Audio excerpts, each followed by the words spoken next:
우리에게 주시는 하나님의 말씀은 누가복음 3장 7절부터 14절까지만 보시겠습니다. 누가복음 3장 7절에서 14절입니다. 우리 다 같이 함께 합독하겠습니다. 시작. 요한이 세례 받으러 나오는 무리에게 이르되 독사의 자식들아 누가 너희에게 일러 장차 올 진노를 피하라 하더냐. 그러므로 회개에 합당한 열매를 맺고 속으로 아브라함이 우리 조상이라 말하지 말라. 내가 너희에게 이르노니 하나님이 능히 이 돌들로도 아브라함의 자손이 되게 하시리라. 이미 도끼가 나무 뿌리에 놓였으니 좋은 열매 맺지 아니하는 나무마다 찍혀 불에 던져지리라. 무리가 물어 이르되 그러면 우리가 무엇을 하리이까? 대답하여 이르되 옷 두 벌 있는 자는 옷 없는 자에게 나눠줄 것이요 먹을 것이 있는 자도 그렇게 할 것이니라 하고 세리들도 세례를 받고자 하여 와서 이르되 선생이 우리는 무엇을 하리이까 하매 이르되 부가된 것 외에는 거두지 말라 하고 군인들도 물어 이르되 우리는 무엇을 하리이까 하매 이르되 사람에게서 강탈하지 말며 거짓으로 고발하지 말고 받은 급료를 족한 줄로 알라 하니라. 아멘. 오늘도 예배에 오신 모든 분들을 예수님의 이름으로 환영하고 축복합니다. 더운데 지난 주일 한 주 동안 너무 수고 많으셨습니다. 그 더운 와중에 답답한 축구를 보시냐고 더 수고하셨습니다. 저만 그런가요? 원래 오늘 8시에 거국적으로 모여서 한 게임을 보기를 원했지만 아쉽게도 32강에 들어가지 못했습니다. 영국 교회는 셋째 주에 우리가 예배를 드릴 수 없습니다. 이유가 뭔지 아세요? 그날 결승전이 있는 날입니다. 예배를 땡겨서 우리 보고 너희는 딴 데 가서 예배 드리라. 그래서 우리가 야외 예배를 가게 됩니다. 아무튼 오늘도 예배에 오신 모든 분들을 예수님의 이름으로 환영하고 축복합니다. 우리 옆에 있는 분들과 인사했으면 좋겠습니다. 잘 오셨습니다. 잘 오셨습니다. 더우니까 짧게 하고 끝내죠, 뭐. 그죠? 오늘 말씀은 이제 본격적으로 예수님보다 6개월 먼저 하나님이 보내주신 세례 요한에 관한 말씀입니다. 우리가 잘 아는 대로 예수님 태어나기 전 6개월 전에 세례 요한이 성령으로 잉태되어서 자라서 오늘 본격적으로 이제 사역을 하는 모습을 볼 수 있습니다. 우리 1절을 보시면 디베리오 황제가 통치한 지 15해 곧 본디오 빌라도가 유대 총독으로 헤롯이 갈릴리의 분봉왕으로 그 동생 빌립이 이두레와 드라고닛 지방의 분봉왕으로 루사니아가 아빌레네의 분봉왕으로 쭉 설명하고 있습니다. 이처럼 당시에 최고 힘을 가졌던 정치, 권력의 핵심부 이름들을 쭉 쓰고 있습니다. 왜 쓰고 있을까요? 누가의 배경, 의도가 다 있는 것입니다. 이 모든 사건이 하나님의 복음의 역사가 실제적인 역사 속에서 일어난 일인 것을 강조하기 위함입니다. 여러분, 성경은, 복음은 신화나 전설이 아닙니다. 우리의 믿음의 이야기는 막연한 사람들의 이야기 위에 서 있는 것이 아닙니다.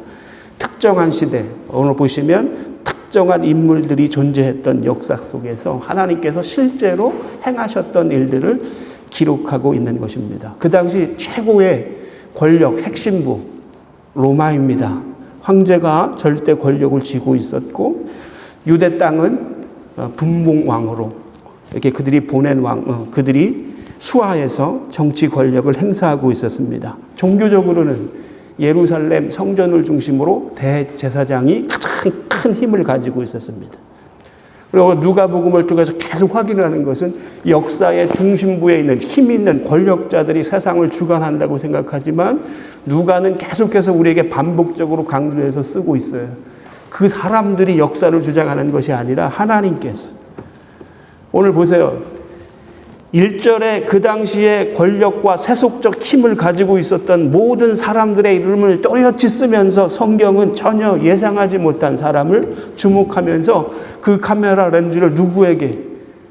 클로즈업 하고 있습니까? 2절입니다. 하나님의 사람 요한에게. 우리 2절 보실까요? 안나스와 가야바가 대제사장으로 있을 때에 하나님의 말씀이 빈들에서 사가랴의 아들 요한에게 임한지라. 계속 보고 있어요. 우리는 역설적인 이 복음의 역설을 누가복음을 통해서 봅니다. 누가는 의도적으로 지금 계속해서 세상 권력은 막강한 힘을 가진 권력에 의해서 움직이는 것이 아니라 하나님의 사람을 통해서 세상의 역사가 진행된다는 사실을 계속해서 보여주고 싶은 것입니다. 보세요. 황제인 가이사랴도, 오늘 보시면 총독 본디오 빌라도도, 분봉한 루사니아도, 대제사장 안나스도 가야바도 아니었습니다. 광야에서 메뚜기와 석청을 먹으면서 고독하게 하나님 앞에서 살던 한 사람, 세례 요한에게, 이 사람은 세상이 알아볼 수도 없고 알아보지도 못하고 관심도 없는 사람이었습니다. 그러나 하나님 앞에서는 가장 잘 준비된, 깨어서 하나님 예수님이 오시는 길을 예비했던 사람, 이 사람에게, 빈들에 있는 이 세례 요한에게 하나님의 말씀이 임하는 것입니다. 충격이죠. 세상이 주목하지 않는 사람, 세상이 관심도 없는 사람입니다.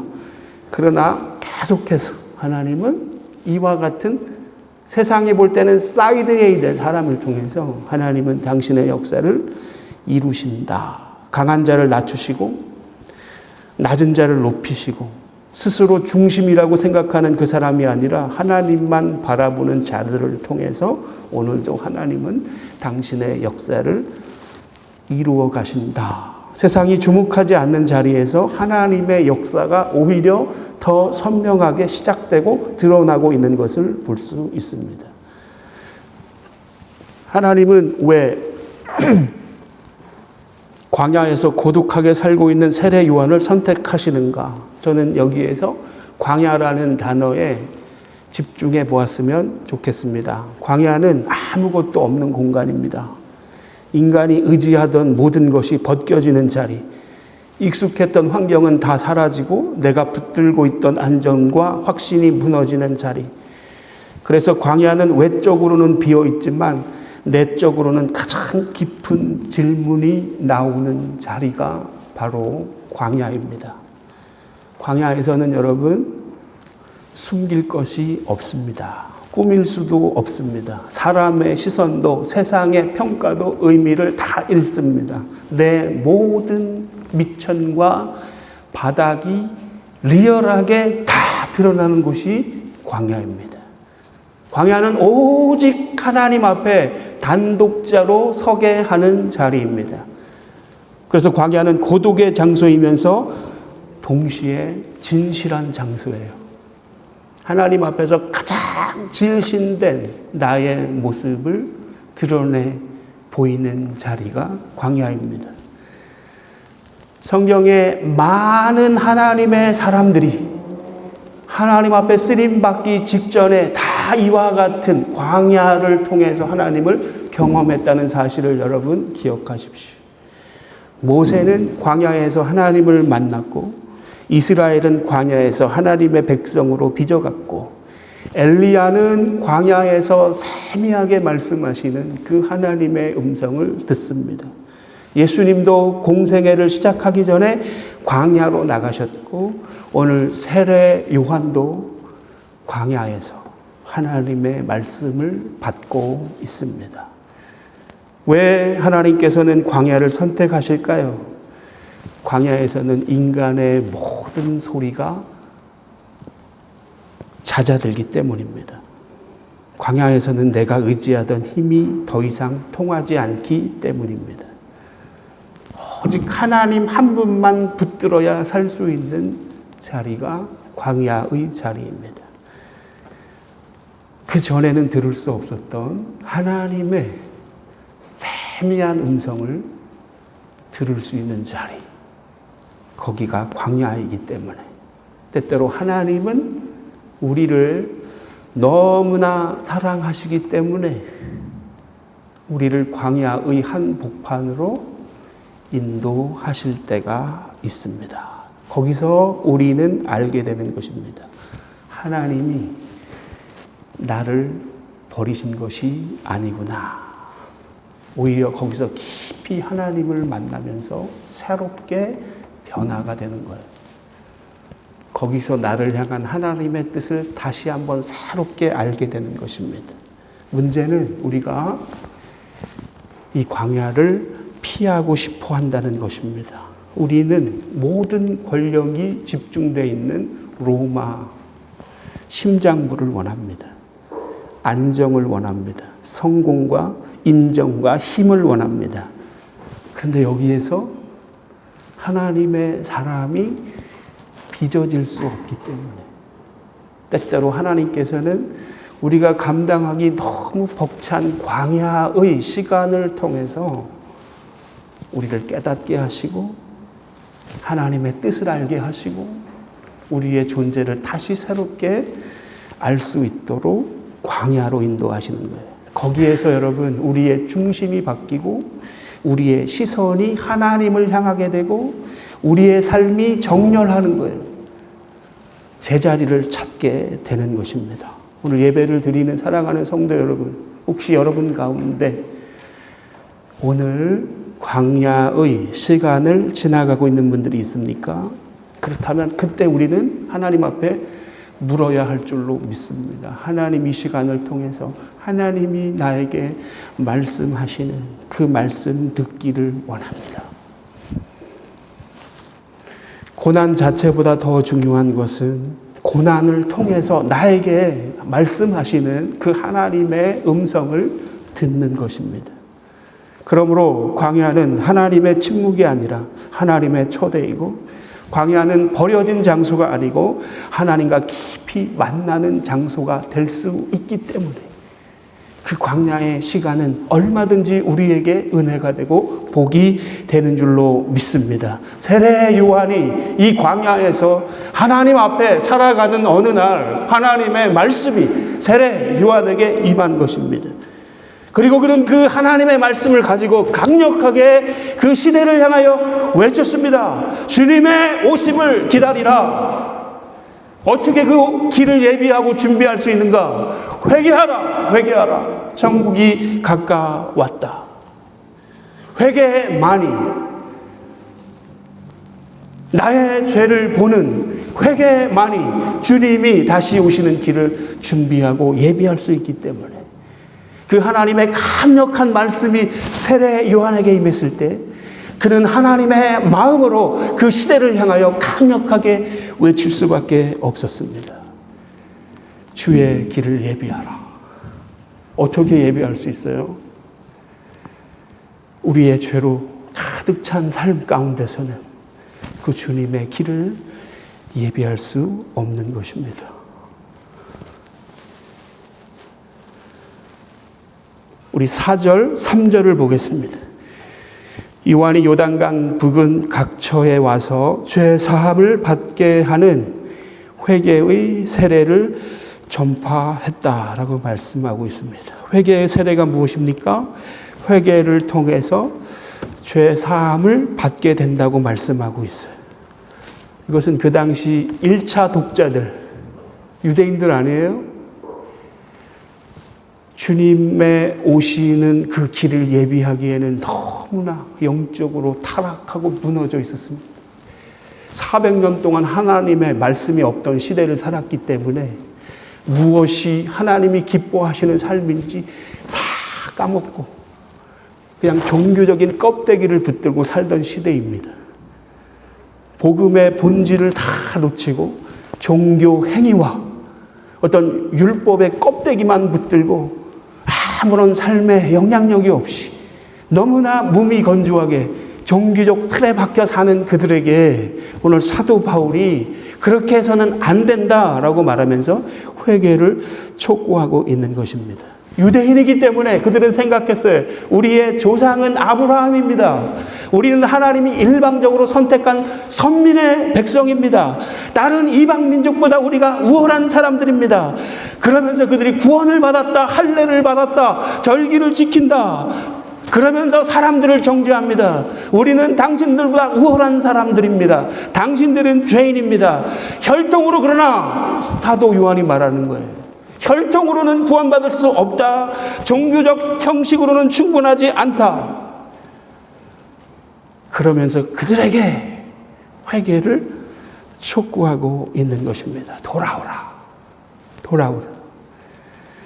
그러면서 여러분 4절부터 쭉 쓰고 있는데 이것은 이사야 선지자의 말씀을 인용해서 회개를 촉구하고 있는 것을 우리가 볼 수 있습니다. 여러분 오늘도 우리가 주님 다시 오심을 기다리고 준비해야 되고 가깝게는 오늘 우리가 그 주님이 우리 안에 오셔서 우리를 새롭게 하셔야 하는데 우리의 죄악으로 인하여 우리가 막아놓은 돌멩이 때문에 그 주님의 은혜가 막히고 차단되지는 않았는지 오늘 세례 요한의 이 강력한 메시지가 1차 독자들은 유대인이지만 저는 오늘 우리에게 주시는 말씀이라고 믿습니다.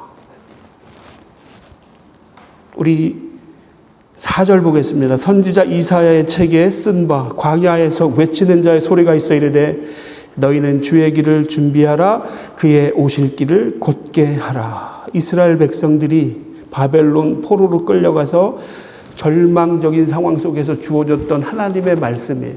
그 말씀을 다시 가지고 와서 지금 세례 요한이 유대 백성들을 향해서 강력한 메시지를 전하고 있습니다. 나라를 잃어버리고 성전을 잃고 모든 것을 빼앗긴 타국에서 살아가던 백성들에게 주님이 오셔서 너희를 구원하실 것이다. 그 주님이 오시는 길을 예비하고 준비하라 라고 말씀하셨습니다.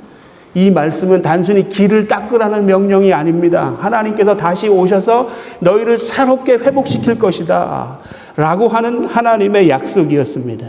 절망의 자리에 있지만 하나님이 오셔서 이스라엘뿐만 아니라 온 열방을 회복시킬 것이다 라고 하는 어마어마한 하나님의 약속의 말씀이었어요. 이 말씀을 다시 인용하면서 이제 주님이 다시 오셔서 이 땅에 구원자로 오시는데 그 주님의 길을 우리가 어떻게 하면 잘 예비하고 준비할 수 있는가? 회개래요, 회개. 그러면 어떻게 구체적으로 회개해야 되는 것입니까? 회개란 무엇입니까? 많은 사람들은 눈물이라고 생각합니다. 감동이라고 생각합니다. 후회하는 마음이라고 생각합니다. 그러나 여러분 성경이 말하는 회개는 방향의 전환입니다. 삶의 주인을 바꾸는 것입니다. 왕이 오실 길을 만드는 것입니다. 고대 근동 시절에 왕이 어느 도시를 방문하면 사람들은 먼저 길을 정비했습니다. 울퉁불퉁한 길을 평탄하게 만들었습니다. 장애물을 제거했습니다. 왕이 편안하게 들어오실 수 있도록 먼저 길부터 닦는 거예요. 세례 요한은 바로 그것을 말하고 있는 것입니다. 예수 그리스도가 내 인생의 왕으로 들어오실 수 있도록 그 길을 준비하라는 거예요. 문제는 우리가 예수님을 모시고 싶어 하면서도 여전히 내가 내 왕자를 붙들고 있다는 것입니다. 주님이 오늘도 우리 가운데 오시기를 원하지만 내가 그 자리에서 내려오지 않습니다. 오늘 나는 은혜를 원하지만 회개하지는 않습니다. 축복은 원하지만 방향 전환은 거부합니다. 말로는 수없이 많은 말들을 쏟아내지만 내 삶에서는 아무런 영향력 없이 살아갑니다. 사랑하는 성도 여러분, 회개는 감정이 아니라 결단입니다. 오늘 하나님께서 우리에게 물으십니다. 내가 들어갈 수 있도록 네 마음을 내려놓았느냐? 돌멩이로 꽉 그 길을 막고 차단하고 있는 것은 아닙니까? 구체적으로 그러면 우리가 어떻게 회개해야 하는지 오늘 말씀을 중심으로 살펴보기를 원합니다. 5절에 보니까 모든 골짜기가 메어지고 모든 골짜기가 메어지고 자 구약에 내가 너희가 돌아올 길을 내가 준비하겠다. 근데 그 길을 가야 되는데 깊은 골짜기가 있는 것입니다. 그 골짜기를 하나님께서 다 메워주겠다라고 말씀하고 있습니다. 절망과 단절의 골짜기를 하나님이 친히 메우시겠다고 말씀하시는 것입니다. 봉우리가 높을수록 골짜기가 깊습니다. 골짜기가 상징하는 것이 무엇입니까? 우리 안에 절망입니다. 실패의 기억입니다. 자기 비하입니다. 나는 안 된다는 생각입니다. 많은 사람들이 이 죄 때문에 하나님께 나오지 못해요. 과거의 실패 때문에 오늘 스스로 자신을 정죄합니다. 그러나 복음은 말합니다. 하나님의 은혜는 우리의 실패보다 큰 줄로 믿습니다. 회개의 자리로 나갈 때 하나님께서 과거의 이 절망과 상처와 실수와 실패의 골짜기를 메워주겠다는 거예요. 오늘도 우리가 예수의 피 앞으로 나아가고 십자가 앞으로 나아갈 때 과거에 어떤 죄를 졌다 할지라도 우리 하나님께서 십자가의 은혜와 능력으로 그 골짜기를 메워주겠다. 사랑하는 여러분, 혹시 아직도 과거에 붙들려 살아가고 있습니까? 10년 전의 상처가 오늘의 삶을 지배하고 있습니까? 사람에게 받은 상처로 하나님을 신뢰하지 못하고 있습니까? 십자가 앞으로 나아가십시오. 그리고 그것을 다 보혈의 피 앞에 내어놓으십시오. 십자가가 죄보다 큰 줄로 믿습니다. 은혜가 절망보다 크기 때문인 줄로 믿습니다. 하나님의 사랑이 받은 상처보다 큰 줄로 믿습니다. 산을 낮추라. 5절 다시 보면 모든 산과 작은 산이 낮아지고, 그러니까 산이 다 있는 거예요. 가로막고 있는 것입니다. 포로된 백성들이 돌아가야 되는데 지금은 터널을 뚫잖아요. 이 산이 크게 가로막으니 굽이굽이 돌 수밖에 없는 것입니다. 하나님 말씀하세요. 그 산을 낮추겠다. 비유적으로 적용한다면 산은 교만입니다. 내 경험입니다. 내 의로움입니다. 내 자존심입니다. 우리는 골짜기보다 산이 더 위험하다는 사실을 까마득히 잊곤 합니다. 여러분, 절망하는 사람은 하나님을 찾습니다. 그러나 교만한 사람은 하나님을 찾지 않고 하나님이 필요 없다고 생각해요. 신앙생활을 오래 할수록 우리는 조심해야 합니다. 직분이 높아질수록 더 경계해야 합니다. 나는 오래 믿었으니까. 나는 헌신했으니까. 나는 저 사람과 다르니까. 그 순간 어마어마한 산이 내 앞에 서는 것입니다. 하나님은 높은 산 위에 앉아있는 사람과 동행하지 않으십니다.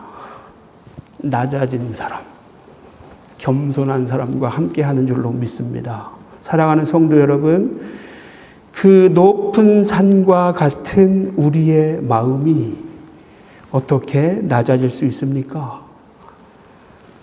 회개. 내 교만을 보고 아버지 앞에 나가서 회개할 때 그 가로막고 있는 산이 보이는 것입니다. 유대인들 보세요. 우리는 선민의 백성입니다. 율법을 가진 사람들입니다. 절기를 지킵니다. 할례를 받았습니다. 어마어마한 산이 가로막혔어. 복음을 받을 수 있는 여력이 없었습니다. 우리 조상은 아브라함입니다. 껍데기를 붙들고 그 화석처럼 굳어진 말은 엄청나게 쏟아내고 수많은 말들은 있었지만 실제적인 삶에서 아무런 능력이 없는 껍데기를 붙든 죽은 신앙이 있어요. 오늘 우리의 모습이 이와 같지는 않습니까? 신앙생활을 오래 했어요. 직분이 있으니까. 목사니까, 그죠? 장로니까. 이거 가지고 우리는 하나님 앞에 설 수 없는 것입니다. 나도 모르게 내가 만든 큰 산 꼭대기에 내가 올라가 있지는 않은가. 주님께서 우리 안에 들어오시기 위해서 내 자아의 산이 무너져야 합니다. 오늘도 우리가 십자가 앞으로 나갈 때 그것이 보이는 것이고요. 그 산을 깎아낼 수 있는 것입니다. 다시 한번 5절, 높은 산과 작은 산이 낮아지고 굽은 것이 곧아지고. 뒤틀렸다는 뜻이에요. 그 뒤틀린 그것을 우리 하나님께서 펴주시겠다라고 말씀하고 있습니다. 굽은 길은 이중적인 삶입니다. 주일과 평일이 다른 삶, 교회와 가정에서의 삶이 다른 삶, 입술과 행동이 다른 삶, 예배는 드리지만 정직하지 못한 삶, 기도는 하지만 용서하지 못하는 삶, 헌신은 하지만 교만한 우리의 모습, 회개는 굽어진 우리의 삶을 곧게 만드는 것입니다. 오늘 우리가 하나님 앞에 십자가 앞에 나가서 이 굳어진 마음을 가지고 하나님 앞에 나아가 활짝 펴지는 역사가 있게 되기를 예수님의 이름으로 축복합니다. 내 삶 전체가 복음의 방향으로 제 자리를 찾는 정렬의 역사가 회개할 때 일어나게 되는 줄로 믿습니다. 오늘 우리는 내 자신에게 물어봐야 합니다. 나는 정말 정직한가? 나는 가정 안에서 신앙인다운 모습으로 살아가고 있는가? 나는 보이지 않는 그곳에서 하나님을 두려워하고 있는가?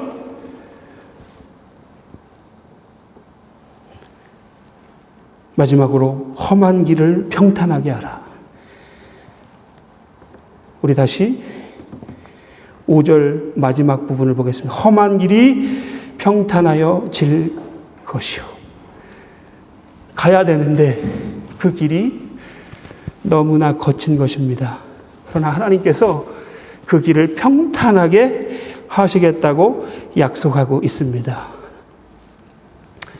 이것은 우리의 마음을 향하고 있어요. 험한 길은 우리 내면에 있는 미움과 분노입니다. 그리고 용서하지 못하는 마음입니다. 억울함과 원망입니다. 그리고 생각보다 훨씬 오래 묵혀진 우리의 상처입니다. 많은 성도들이 예수님을 믿는데 이 마음에 하나님이 주시는 평안이 없습니다. 이유가 무엇이죠? 내 안에 그 돌덩이를 처리하지 못하고 치우지 않았기 때문입니다. 주님은 평탄한 길로 들어오십니다. 미움을 붙들고서 은혜를 누릴 수 없습니다. 용서하지 못하면서 자유를 얻을 수 없습니다. 오늘 하나님께서 우리에게 말씀하십니다. 그 돌덩이를 내려놓아라. 그 상처를 나에게 맡겨라. 그리고 그 사람을 용서하여라. 그럴 때 비로소 하나님의 은혜가 흐르게 되고 그때 비로소 세상이 줄 수 없는 하나님이 주시는 진짜 평안과 자유가 우리 안에 충만하게 되는 줄로 믿습니다. 자, 결론적으로 7, 8절이에요. 그냥 건너뛰고 싶은 말씀입니다. 제가 이거를 건너뛸까 여러 가지 방법으로 건너뛰었으면 좋겠다 생각을 했지만 그러나 하나님께서 주시는 말씀이기 때문에 우리는 짚고 확인하고 넘어가야 되겠습니다. 제 생각 같아는 그냥 넘어가고 다른 장면으로 갔으면 좋겠어요. 여기를 끊었었습니다. 그러나 성령님께서 이걸 추가하라는 마음을 저에게 주셨습니다. 7절 보겠습니다. 요한이 세례 받으러 나오는 무리에게 이르되 독사의 자식들아 누가 너희에게 일러 장차 올 진노를 피하라 하더냐. 여기 보시면 9절에 보시면 열매를 맺지 못하는 무화과 나무의 비유를 빗대어서 설명하고 있습니다. 회개의 강력한 메시지를 빗대어서 지금 설명하고 있습니다. 어떤 사람이 포도원에 무화과 나무를 심고 열매를 기대했습니다. 열매를 기대하면서 해마다 그 주인이 찾아와도 열매를 얻지 못하는 것입니다. 마침내 주인이 말하는 거예요. 이제 그만 이 나무 열매를 맺지 못하니까 베어버려라. 왜 이 나무가 땅만 차지하느냐. 그때 정원지기가 간청합니다. 한 번만 더 기회를 주십시오. 1년만 더 기회를 줬으면 좋겠습니다. 제가 열심히 거름을 주고 땅을 파고 잘 돌보고 가꾸어서 열매를 맺을 수 있게 하겠습니다. 만일 그때도 열매가 없다면 그때 배지고 한번 마지막 기회 1년을 더 주십시오. 사랑하는 성도 여러분, 하나님께서 우리에게 기대하는 것은 무성한 가지, 무성한 말이 아니에요.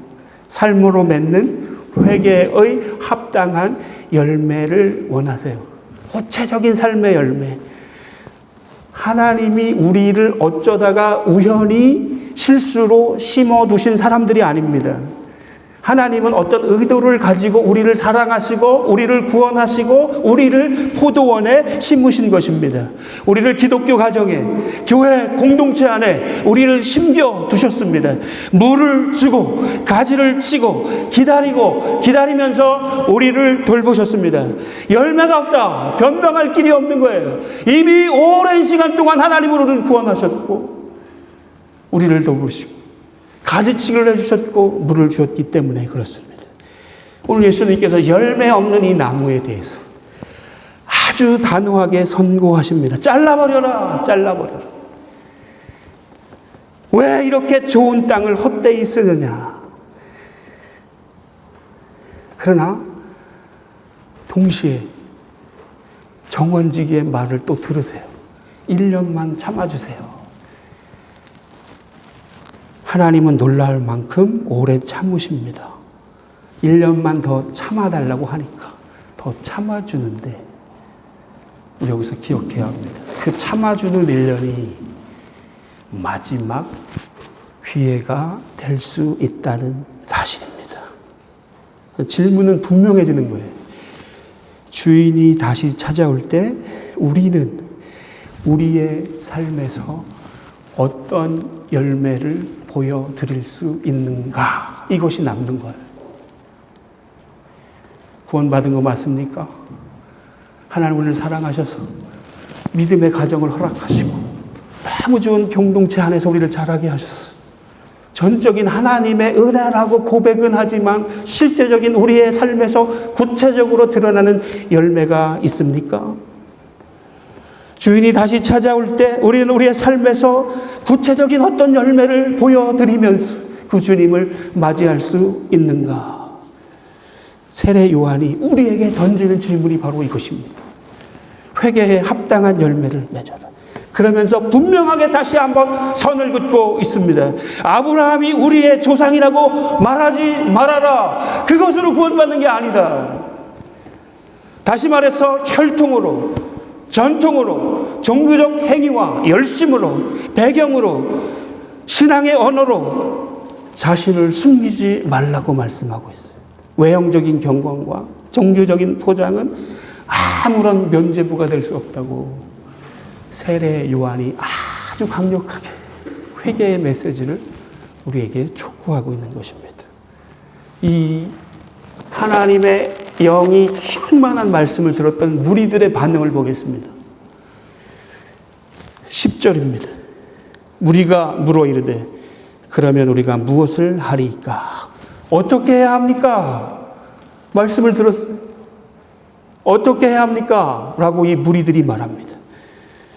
이 물음은 자신의 삶을 구체적으로 어떻게 바꾸기를 원합니까? 라는 아주 절박한 물음입니다.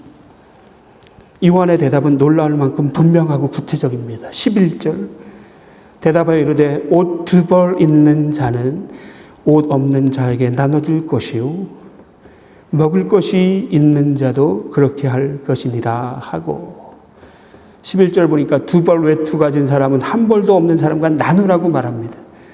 먹을 양식이 있는 사람도 그렇게 하라고 말합니다. 사랑하는 여러분, 회개는 감정이 아니라 행동이며 신앙은 마음속의 결심이 아니라 그것을 넘어서 우리의 삶의 방식으로 드러나야 한다라고 세례 요한이 회개에 합당한 열매를 맺으라고 말씀하면서 주시는 말씀이에요.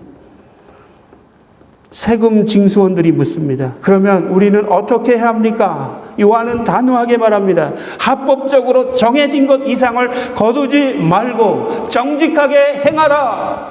불법을 행하지 말고 정직하게 세금 거둘 것을 거두라. 군인들이 다시 묻습니다. 그러면 우리는 무엇을 해야 합니까? 요한이 말합니다. 협박하지 말고 억울한 사람 만들지 말고 폭력을 행사하지 말고 받은 급여에 만족하라. 여기서 한 가지, 요한은 이 질문 앞에 누구에게도 너의 직업을 바꾸라고 말하지 않았어요. 네가 현재 거하는 그 자리, 하나님이 청지기로 너에게 허락하신 그 삶의 자리에서 하나님의 공의를 행하고 정직하게 행하여 회개에 합당한 열매를 맺으라고 말씀했던 것입니다. 하나님 오늘 우리에게 묻고 계세요. 말씀을 마치면서 나는 정말 회개했는가? 그리고 나는 회개에 합당한 열매를 맺고 있는가? 우리 자신에게 오늘 물었으면 좋겠어요. 회개는 단순히 눈물을 흘리는 어떤 감정이 아닙니다. 구체적인 변화입니다. 말이 아니라 삶입니다. 우리의 삶 속에서 골짜기를 메우고 산을 낮추고 굽은 것을 곧게 하고 험한 길을 평탄하게 만드는 회개의 열매가 여러분의 삶 가운데 있게 되기를 예수님의 이름으로 축복합니다. 이 복음을 들었던 1차 독자들, 당시 유대 종교 지도자들과 서기관과 바리새인들, 선민의식에 속된 말로 쩔어 있었던 사람들. 겉모습은 너무나 화려했습니다. 그 유대인들의 그 교만과 독선, 이방인과 비교해서 우월의식을 가지고 있었던 그 교만, 그 껍데기, 그 마음으로는 주님이 오실 수 없다는 거예요. 회개하지 않으면 그 주님의 은혜를 경험할 수도 없고 그 구원의 자리에 나갈 수도 없다고 세례 요한이 너무나 강력하게 독사의 자식들아 비하하면서 그들에게 강력하게 메시지를 전하는 거예요. 여러분, 이것이 오늘 우리를 향한 하나님의 말씀으로 받으시고 교만한 마음으로는, 껍데기를 붙드는 신앙으로는 오늘도 우리가 주님 앞에 설 수 없어요. 그 은혜를 경험할 수가 없습니다. 겸손하게 하나님 앞에서 우리의 연약함을 고백하고 십자가 앞으로 다 모여서 그 은혜가 아니면 내가 하나님 앞에 설 수 없습니다. 이 고백이 있을 때 거기에서 진짜 하나님의 은혜가 흐르는 것이지, 내 이기적인 교만과 우월의식과 자존심을 가지고는 결코 그 은혜를 경험할 수 없다는 사실을 기억했으면 좋겠습니다. 큰 산으로 가로막혀 있었어요. 회개가 절실히 필요한 상황이었습니다. 그래서 세례 요한이 칼 같은 말씀으로 외치는 것입니다. 회개하라, 회개하라. 회개는 여러분 삶의 방향을 바꾸는 것입니다. 그래서 합당한 열매를 맺는 것입니다. 그러므로 회개에 합당한 열매를 맺으라고 말씀하시는 오늘 이 말씀을 우리의 가슴에 깊이 새기면서 우리의 삶을 통해서 구체적으로 드러나는 회개의 합당한 열매를 맺음으로 하나님께 영광을 돌리는 우리 모든 성도님들이 다 되시기를 예수님의 이름으로 축원합니다.